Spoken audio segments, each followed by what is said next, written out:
He lost the title on American Idol. And I didn't think I was going to make it that far. But now Clay Aiken is second to none. Look at that! In 1 year, he went from being a simple country boy to a polished pop star. With a pack of crazed fans. They call themselves Claymates. I prefer not to use that term. It frightens me just a bit. But this blessing has also become Clay's curse. I think I wish the spotlight had an off switch sometime. For the next half hour, this 25-year-old phenom sounds off to VH1 about his sudden fame. I had to sit back and look at where I was and think, wow, look what's happening to me. And why he never even wanted to audition for the show that made him a star. And I said, you know what, fine. Just stop nagging me, I'll go audition for the show. From the rumors about a feud with Ruben. The media does not want to talk about us unless they think we're at each other's throat. To his painful past with the father he's written off. I just don't give him the time of day. Yeah. We'll go behind the scenes. Welcome to my video shoot for Invisible.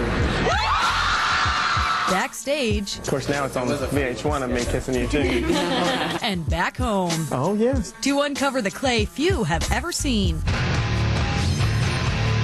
This is VH1 All Access Spotlight, Clay Aiken. The things I do for VH1.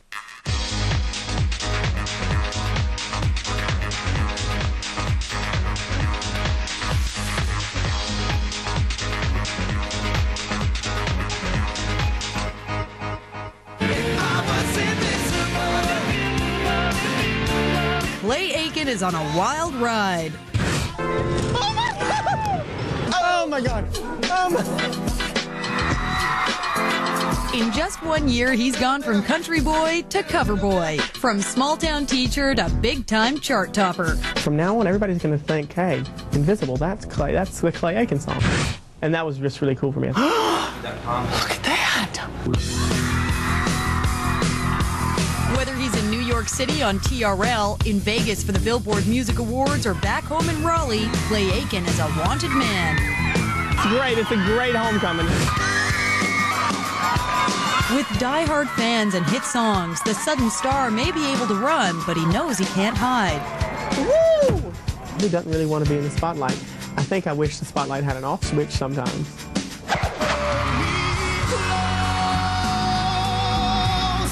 Clay Aiken's rocket ride to fame was launched early in 2003 when the gawky kid from Carolina almost went all the way on American Idol. Why are you here?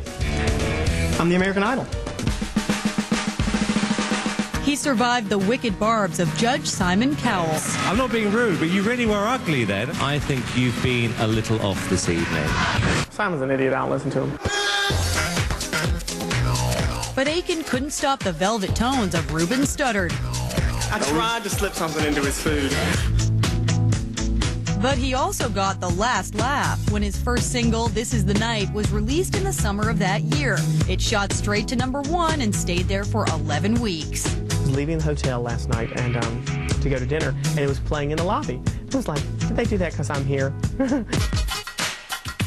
Clay was shocked when his tune became the fastest-selling single since Elton John's Candle in the Wind remake back in '97.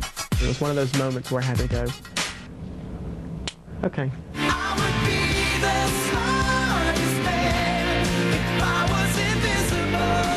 And that was just the beginning. When his full album, Measure of a Man, was released in October of '03, it had the second biggest opening week for a debut album ever. What you doing tonight? I wish I could be a fly on your wall. I had to sit back and realize, wow, look what's happening to me. Hey, I'm Clay Aiken, and welcome to my video shoot for Invisible. Clay is enjoying the ride, but he knows it may be fleeting. I do my best to try to remember the once-in-a-lifetime things. Love it, live it up, enjoy it, because next year they may not want you.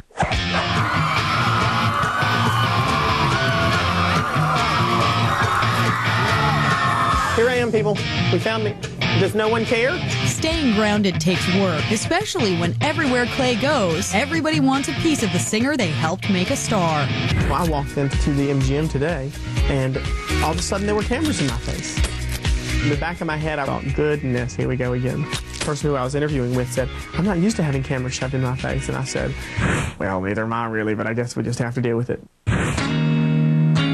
But dealing with it isn't an easy task. At times, the rigors of fame push Clay to the brink. I'd like to say today, I'm just going to go out and go shopping, and I'm not going to be me. I can't walk down the street like I used to, and I think that it's a little bit difficult to deal with. The more I try to deal with this, the more I have to focus on the negative, and I don't want to do that. But Clay's popularity is unrelenting. He's forced to put aside his personal angst and play the fame game. Most times, he makes the most of it, like when he was nominated for a 2003 Billboard Music Award and helped open the show. VH1 had total access to the singer's Vegas rehearsals. With millions set to tune into the show, Clay's sense of humor eases the pressure. Clay Aiken for Wileen May. Clay Aiken for Wileen May. Yes, Mr. Aiken, this is Wileen May. Please go ahead. We requested specifically a second dressing room for the dog, and I don't see it anywhere. Whether it's Clay's easygoing smile or awkward charm, this kid has seriously connected with his fans. Millions of them. They call themselves Claymates. I prefer not to use that term. It frightens me just a bit. 1 year ago, Clay couldn't get arrested. Now he needs cops to control the crowds. Oh. Sir, I'm not going to shoot him. I know you're not. I won't allow that. We're not expecting any problems whatsoever, but you're drawing a big crowd, so. Well, they might throw a panty or two, but there's probably not going to be any rocks thrown. There's nothing wrong with that. It's Christmas time, 2003, and Clay's come home to a hero's welcome. Thousands line the streets as their favorite son serves as Grand Marshal of the annual Raleigh Holiday Parade. Those moments when I go home and the hometown is cheering for you, it's probably the most surreal of everything that I've done, you know, just because 1 year ago, I would have been standing on the side of the road cheering for somebody else, being very jealous. For his fans, Clay's boyhood home has become the Graceland of Raleigh. They're pretty respectful about hanging around the house. Last night when we got home from the airport, a car came into the driveway and there were some girls in there and they started screaming and we just kind of went in the house and turned the lights off. I've had to draw a line and say, you know, in my house, I'm not going to sign autographs for people who come to the house because it kind of just perpetuates that whole that whole behavior. It's my mother's home. I don't feel comfortable when I'm there or when I'm not there having people come up and knock on her door and ask where I am. In order to understand, because I can't understand sometimes, try my best to put myself in someone's shoes when it comes to, you know, kind of taking it a little further than they should. But even when the line's been crossed, Clay tempers his impatience with tolerance. They have the right to expect a little bit, some, because they put me where I am. It's hard to balance it, you know, because I like to have my own personal space. And it's hard to decide whose time it is, no matter where I go. Can't take a day off and decide I'm not going to sign autographs today. This fanfare does have its perks. When you're Clay Aiken, every day is Christmas. There's boxes all over the kitchen, boxes all over the living room. Thing has so much fan mail that comes in there. That took some time. New Zealand. From New Zealand. Oh my goodness. This is cool. One time, while on tour, I had a fan give me a turkey baster. I got a letter from a lady who told me that she and her husband did the nasty to videotapes of me singing. I was invincible. I made you mine tonight. Hearts were unbreakable. But Clay's pilgrimage home is more than just parades, praise, and presents. For this country kid, it's about returning to his roots. The best thing about this whole experience is that because you're not at home all the time. That's probably what it is. I thought that's what you would say. It's nice to go back and just kind of remember for a minute what it would have been like if I hadn't done all this stuff. Because there are moments when I would like to go back and rewind and see what things have been like if I hadn't done this.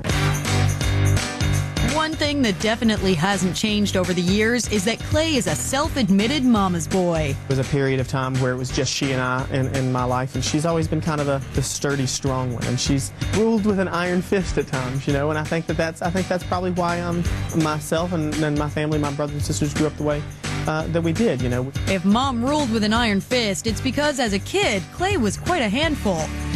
She'd stick a bar of soap in my mouth. And one time she ran out of bar soap and she used dishwasher and squirted it in my mouth, and it said it was so nasty. He was sassy. He's still sassy. I am not. Watch it. All that sass has served him well. He still has the raw edge he displayed as a kid, but he's also made it to the top of the most competitive business there is. And with his hit album tearing up the charts, this kid's ride is far from over. My life moves a little faster than I need it to. But in the moment, you just kind of live in it. And then when it's all over, you go back and you look at the news report, you look at footage, you look at pictures, and you're like, oh, wow, that was cool. Coming up, Clay's strained relationship with his dad. I don't talk about him much. I just don't give him the time of day. And Aiken on the record, how he really feels about Ruben. The media does not want to talk about us unless they think we're at each other's throats.